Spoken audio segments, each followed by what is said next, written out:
Bismillahi ma sya'allah la yasuku khaira ilallah. Bismillahi ma sya'allah la yasrifu su'a ilallah. Bismillahi ma sya'allah ma kana min ni'matin faminallah. Bismillahi ma sya'allah la hawla wa la quwata illa billah. Assalamualaikum warahmatullahi wabarakatuh. Alhamdulillah, alhamdulillahil hannanil mannan, wassalatu wassalam ala sayyidi waladi adnan wa ala alihil adhar wa sahbihil akhyar wattabi'ina lahum bi ihsani ma ta'aqaba laylu wan nahar. Nashkurullaha ta'ala azza wa jal alladhi qad mananna ni'mah katsirah, ni'mah azimah, mathaluhu kamasalil lu'lu'il ladhi tala'la'a wa tala'la'u wa kana tala'la'uha atibu min tala'la'il lu'lu'il mutala'la'i wal marjan. Asyhadu an la ilaha illallah wa asyhadu anna muhammadar rasulullah. Allahumma salli ala sayyidina Muhammad wa ala ali sayyidina Muhammad kama sallaita ala sayyidina Ibrahim wa ala ali sayyidina Ibrahim wa barik ala sayyidina Muhammad wa ala ali sayyidina Muhammad kama barakta ala sayyidina Ibrahim fil alamina innaka hamidum majid. Alhamdulillah, summa alhamdulillah, saya dan teman-teman Qatrun Nada yang ada di Mesir sekarang alhamdulillah sedang berada di mana tempat ini tempat yang mustajabud doa, yaitu As-Sayyidah Asy-Syarifah Nafisah. Sahabat-sahabat Qatrun Nada yang dirahmati Allah dan sahabat-sahabat yang sedang menonton, semoga Allah berikan kesehatan jasmani dan rohaninya. Alhamdulillah, beliau adalah seorang ilmuwan yang dijuluki Nafisatul Ilm, abidah zabidah. Beliau sangat tekun dalam beribadah. Beliau adalah As-Sayyidah Asy-Syarifah Nafisah binti Imam Al-Hasan Al-Anwar bin Imam Zaid Al-Ablaj bin Imam Hasan. Beliau keturunan daripada Imam Hasan, jalur daripada Imam Hasan bin Amirul Mu'minin Imam Ali bin Imam Abi Talib radhiyallahu anhum, yang mana beliau ini dilahirkan pada tahun 145 Hijriah. Kemudian beliau intaqala ila rahmatillahi ta'ala pada tahun 208 Hijriah setelah Imam Syafi'i 4 tahun wafat. Kemudian beliau dilahirkan yang mana dilahirkan di kota yang sangat mulia, dilahirkan di mana kota yang sangat suci, yaitu dilahirkannya datuk beliau Habibil Mustafa Muhammad sallallahu alaihi wasallam, yaitu di Mekah Mukarramah. Akan tetapi beliau besar bersama keluarganya, bersama ayahandanya di kota Madinatul Munawwarah. Sahabat-sahabat Qatrun Nada yang dirahmati Allah, alhamdulillah, kemudian hijrahnya beliau ke negeri Kinanah ini, ke negeri Mesir ini, tepatnya di kota Kairo. Beliau genap berusia 44 tahun. Beliau berhijrah bersama suaminya, yaitu Al-Imam Abu Ishaq bin Imam Ja'far Shadiq bin Imam Ali Zainal Abidin bin Imam Husain. Beliau suaminya keturunan daripada Imam Husain, jalur daripada Imam Husain bin Amirul Mu'minin Imam Ali bin Imam Abi Talib radhiyallahu anhum, yang mana beliau hijrah dengan alasan demi keamanan dan demi kenyamanan dan demi ketentraman beliau memilih untuk hijrah ke negara Kairo, ke negara Kinanah ini, negara Mesir, tepatnya di kota Kairo, dekat dengan tempat tinggal kita, sekitar itu 500 meter. Kemudian beliau hijrah ke Mesir, tinggal di Mesir itu di rumah Umi Hani. Di rumah Umi Hani, penduduk Mesir, masyarakat Mesir di sini sangat menghormati beliau, sangat mensanjung beliau, karena masyarakat Mesir sudah mengenal beliau yang dimana beliau cicit daripada Habibil Mustafa Muhammad sallallahu alaihi wasallam. Dan juga beliau ilmunya sangat luas dan doa-doa yang dipanjatkan oleh beliau itu sangat mustajabud doa. Alhamdulillah. Sehingga penduduk Mesir selalu mendatangi ke kediaman beliau untuk meminta doa agar segala hajatnya, segala urusannya diijabah oleh Allah Subhanahu wa taala.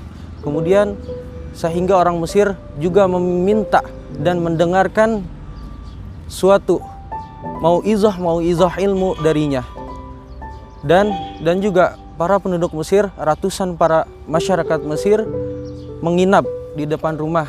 Saking banyaknya masyarakat, banyaknya ngantri untuk menemui beliau, para masyarakat Mesir menginap di depan rumah beliau. Sehingga masyarakat Mesir membangun sebuah tenda untuk menginap di malam hari di depan rumah beliau. Dan di mana pada saat itu Sayyidah Nafisah merasakan di satu titik beratnya beliau, yaitu beliau sangat tersita waktunya hanya untuk melayani umatnya, hanya untuk mengurusi umatnya. Dan di situ membuat Sayyidah Nafisah berpikir untuk kembali ke Madinah Munawwarah. Dan ini terdengar oleh penduduk Mesir. Penduduk Mesir merasakan kehilangan atas kembalinya beliau. Penduduk Mesir sangat sedih, menyayangi beliau, tidak ingin beliau kembali ke Madinah Munawwarah. Dan juga sehingga suami daripada beliau, Imam Abu Ishaq bin Ja'far Shadiq, untuk berpikir berpindah ke kota Hijaz.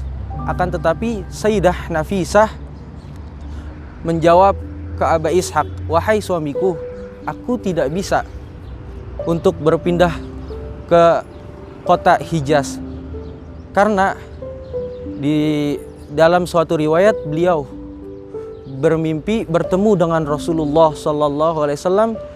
Dalam mimpinya menyatakan Rasulullah sallallahu alaihi wasallam, yaitu, wahai Sayyidatuna Nafisah, janganlah engkau tinggalkan kota ini, janganlah engkau tinggalkan negara ini, karena nanti Allah akan mewafatkanmu di negara ini.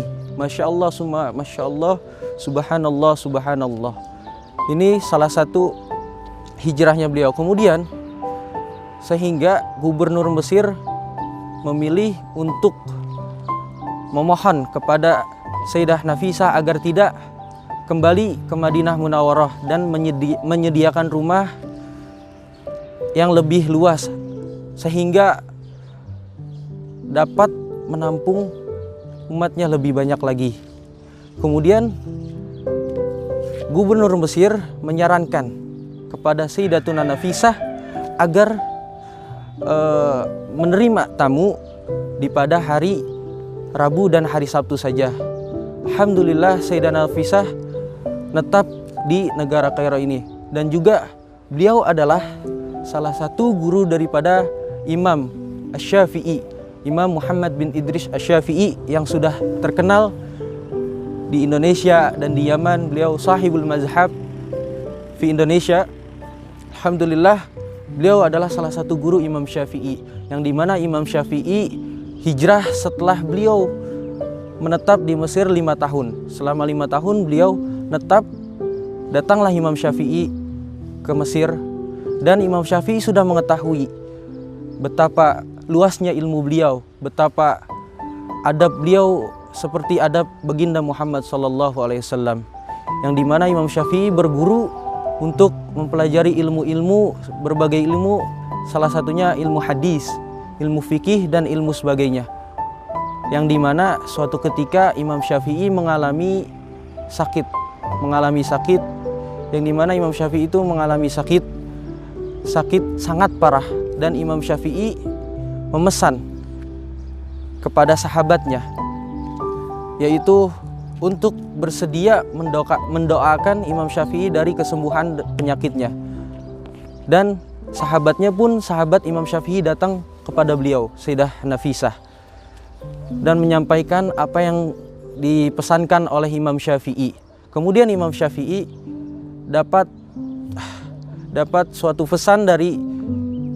jawaban pesan daripada Sayyidatuna Nafisah yang dinyatakan dari sahabatnya, matahullah al-wajhal karim, yang artinya semoga Allah memberikan suatu kenikmatan kepada Imam Syafi'i al-wajhal karim, bahwasannya ini adalah suatu isyarat bagi Imam Syafi'i yang dimana ajalnya sudah mendekat. Masya Allah, ini adalah suatu isyarat daripada Imam Syafi'i. Sahabat-sahabat Qatrun Nada yang dirahmati Allah, yang dicintai Allah, fadilah-fadilah atau keistimewaan yang dimiliki As-Sayyidah Nafisah, yaitu salah satunya yang pertama, di mana sejak kecil itu yang dimana diriwayatkan Al-Imam Hafidh Muhammad dalam kitabnya Tuhfatul Ashraf, diriwayatkan dalam kitabnya tersebut ayahanda beliau Imam Hasan Al-Anwar, dan sejak kecil beliau, semasa beliau di Madinatul Munawwarah, Imam Hasan ayahanda beliau mengajak beliau untuk berziarah ke datuk beliau, yaitu ke Madinah Munawwarah Habibil Mustafa Muhammad sallallahu alaihi wasallam, dan Imam Hasan berdoa di depan makam Raudhah, di depan makam Rasulullah sallallahu alaihi wasallam. Imam Hasan ayahanda beliau berdoa, "Ya Rasulullah, ini adalah putriku. Ini adalah putriku. Aku ridho dengannya." Kemudian beliau pulang bersama Sayyidatuna Nafisah ke rumahnya, yang dimana pada saat itu Imam Hasan bermimpi bertemu dengan Rasulullah sallallahu alaihi wasallam. Dalam riwayatnya, Rasulullah sallallahu alaihi wasallam menyatakan dalam mimpi Imam Hasan, "Ya Abul Hasan Al-Anwar, ini adalah putrimu Nafisah. Ini adalah putrimu Nafisah. Aku ridho dengannya sebagaimana karena keridoanmu terhadapnya, dan Allah ridho kepadanya sebagaimana keridoanku terhadapnya." Masya Allah, begitu banyak riwayat-riwayat yang dimimpikan oleh Rasulullah SAW. Dan juga fadilah beliau, yaitu keponakan beliau mempunyai keponakan yang bernama Sayyidah Zainab. Sayyidah Zainab ini keponakan dari Sayyidatuna Nafisah, yaitu Sayyidah Zainab itu keponakan beliau mengabdikan dirinya selama 44 tahun. Menyatakan Sayyidah Zainab keponakan beliau mengatakan, "Aku tidak pernah melihat bibiku tertidur di malam hari." Dalam artian beliau ini selalu mendawamkan sholat malamnya, mendawamkan sholat sunnah-sunnahnya. Dan juga aku tidak pernah melihat bibiku di siang hari berbuka. Dalam artian beliau selalu berpuasa. Beliau selalu puasa di hari-harinya. Dan juga diriwayatkan oleh Sayyidah Zainab, "Aku selalu melihat bibiku ini setiap kali beliau membaca Al-Quran, setiap kali dalam satu ayatnya beliau selalu menangis dalam melantunkan ayat-ayat suci Al-Quran." Masya Allah. Kemudian juga yang dimana istimewa beliau, yang beliau miliki sangat-sangat paling istimewa ketika ajal beliau sudah mendekat, yaitu beliau menggali kuburnya dengan tangan beliau sendiri. Kemudian beliau jadikan kuburnya beliau ini jadikan musolah untuk beliau sholat 5 waktu, untuk beliau sholat sunnah, dan juga beliau membaca Al-Quran di dalamnya menghatamkan sebanyak 6.600 kali. Masya Allah, ini suatu keistimewaan yang dimiliki oleh Sayyidatuna Nafisah. Dan ketika di ayat Darussalam surat Al-An'am yang mana berbunyi, "Lahum darussalami inda rabbihim wa huwa waliyuhum bima kanu ya'malun," yang artinya bagi mereka disediakan tempat kedamaian, yaitu surga di sisi Tuhannya, dan dialah pelindung bagi mereka disebabkan amal-amal soleh yang selalu mereka kerjakan. Masya Allah, ketika itu beliau datang ajalnya, beliau sedang membaca ayat Darussalam. Sahabat-sahabat yang dirahmati Allah, beliau sangat banyak memiliki karamah-karamah yang dimilikinya. Salah satu karamah beliau yaitu beliau mempunyai tetangga yang beragama Yahudi. Beliau berdekatan dengan tetangga yang beragama Yahudi, yang dimana keluarga tersebut memiliki suatu anak gadis kecil yang kakinya itu sedang lumpuh, yang dimana dinyatakan sang ibu dari gadis tersebut berbicara kepada sang gadis tersebut, "Wahai anakku, apa yang kau mau? Apakah kamu ingin ke kamar mandi?" Dalam pertanyaan ibu tersebut, akan tetapi jawab daripada gadis tersebut menjawab, "Wahai ibu, saya ingin mendatangi putri yang sangat mulia itu, tetangga kita, putri yang sangat mulia ini, yang sangat suci itu, yang sangat terkenal di kota Kairo ini, yaitu Sayyidatuna Nafisah." Dan sehingga sang ibu itu meminta izin kepada beliau, Sayyidatuna Nafisah, meminta izin kepada Sayyidatuna Nafisah agar anaknya datang ke kediaman beliau. Akhirnya sang ibu menggendong anak tersebut, dan anak tersebut menunggu Sayyidah Nafisah di samping tepat sangat di samping rumah Sayyidah Nafisah, yang dimana kemudian sang ibu tersebut pulang ke rumahnya, anaknya sendiri menunggu di samping rumah Sayyidah Nafisah. Dan ketika itu di waktu zuhur, Sayyidah Nafisah keluar untuk mengambil udhu untuk sholat zuhur. Beliau berudhu tepat sangat di samping anak gadis yang lumpuh itu. Sayyidah Nafisah berudhu, dan air percikan udhu daripada Sayyidah Nafisah terciprat di seluruh tubuh sang anak gadis tersebut. Kemudian sang anak gadis tersebut mengusap seluruh badannya, yang terutama kaki yang anak gadis tersebut alami lumpuh, yang dimana suatu ketika ilham datang dari Allah atas izin Allah, bibarakah air udhu beliau, anak kecil ini langsung sembuh dari penyakitnya. Langsung seakan-akan anak gadis ini tidak merasakan sakit, normal begitu saja. Masya Allah, itu salah satu karamah yang beliau miliki. Kemudian sang anak ini kembali pulang, mengetuk pintu rumahnya, dan ibunya ini membuka pintu, kaget kepada sang anaknya. "Siapa kamu? Man anti," kata sang ibu tersebut. "Aku adalah putrimu, wahai ibu," kata seorang Yahudi tersebut. "Aku adalah ibuku, aku adalah anakmu, wahai ibu." Sang ibu itu kagum dan kaget karena anaknya tersebut sembuh dalam penyakitnya. "Masya Allah, bagaimana bisa," kata ibu tersebut, "engkau sembuh dari penyakitmu?" Kemudian sang anak itu menceritakan apa yang terjadi pada saat di rumah Sayyidah Nafisah. Masya Allah. Kemudian sang ibu mengetahui semua kejadian-kejadian yang dialami anaknya tersebut, dan ibu tersebut menyatakan ini adalah suatu agama yang benar, ini adalah suatu agama yang benar-benar akidahnya benar.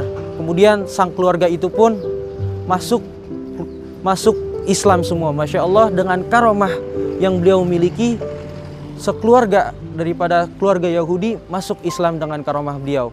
Dan salah satunya karamah beliau itu yang dimana Sungai Nil ini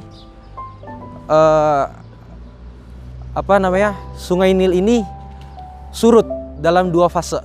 Yang pertama di fase sahabat Amr bin As dengan surat Umar bin Khattab, dengan berkah surat beliau itu Sungai Nil kembali mengalir. Dan juga yang dimana di zaman Sayyidatuna Nafisah, yang itu ketika itu surut, benar-benar kering Sungai Nil itu, karena Sungai Nil ini adalah suatu kehidupan bagi negara Mesir ini, bagi penduduk Mesir ini. Kemudian penduduk Mesir mengetahui karena doa daripada beliau mustajabud doa. Kemudian sehingga para masyarakat Mesir mendatangi beliau untuk mendoakan agar Nil ini mengalir kembali. Dan Sayyidah Nafisah ini memberikan selendangnya beliau agar untuk dilemparkan ke Sungai Nil. Masya Allah, dengan karomah beliau, berkah beliau, itu Sungai Nil mengalir kembali. Masya Allah, summa Masya Allah. Dan salah satu karomah beliau juga yaitu ketika beliau ingin mengambil wudu di malam hari, dan pada saat itulah di rumah beliau tidak ada air, sangat benar-benar nggak ada air di rumah beliau. Kemudian Sayyidah Jauharah, khadim daripada Sayyidah Nafisah, pembantu daripada beliau, mengambil air keluar. Dan pada saat itu di luar sedang hujan deras. Beliau mengambilkan wudunya, mengambilkan air untuk wudu Sayyidah Nafisah. Ketika masuk ke dalam rumah itu, dengan berkat beliau, seluruh sekujur tubuh beliau, Sayyidah Jauharah, tidak terkena air hujan sama sekali. Sampai telapak kakinya pun beliau tidak basah. Sahabat-sahabat Qatrun Nada yang dirahmati Allah, begitu banyak kalam beliau yang keluar dari lisannya. Salah satunya adalah man aradan najah minal faqir fa'alaihi biqiraatil waqiah. Barang siapa yang ingin selamat dari kefakirannya, maka bacalah surat Waqiah. Wa man aradan najah min atshi yaumil qiyamah fa'alaihi biqiraatil Fatihah. Dan barang siapa yang ingin selamat dari kehausan di yaumil qiyamah, maka bacalah surat Fatihah. Wa man arada ats-tsabat 'alal Islam fa'alaihi biqiraati surati Al-Muluk. Dan barang siapa yang ingin ditetapkan keimanannya dalam Islam, maka bacalah surat Al-Muluk. Wa man arada asyurba fi haudi Rasulillah sallallahu alaihi wasallam. Dan barang siapa yang ingin minum di haud Rasulullah sallallahu alaihi wasallam, maka bacalah surat Al-Kautsar. Dan salah satu bait yang beliau miliki yang didawamkan oleh para penduduk Mesir, yaitu jika kita ingin dimustajabud doa, salah satu baitnya adalah kam harabatsni syaddatun bijaisiha fadaqa sadri min liqa'ah wanza'ajhu hatta idza aistu min zawaliha ja'atsni al-altafu tas'a bil farj. Itu adalah salah satu bait yang dimiliki Sayyidah Nafisah yang didawamkan oleh orang-orang Mesir jika ingin dimustajabud doa. Sahabat-sahabat Qatrun Nada yang dirahmati Allah, yang dicintai Allah, begitulah biografi singkat daripada As-Sayyidah Asy-Syarifah Nafisah. Semoga kita diberi keberkahan dari beliau, dan semoga kita ditambahkan ilmu kita sebagaimana luasnya ilmu beliau. Mungkin hanya ini saja yang saya dapat sampaikan. Wabillahi taufiq wal hidayah. Wassalamualaikum warahmatullahi wabarakatuh.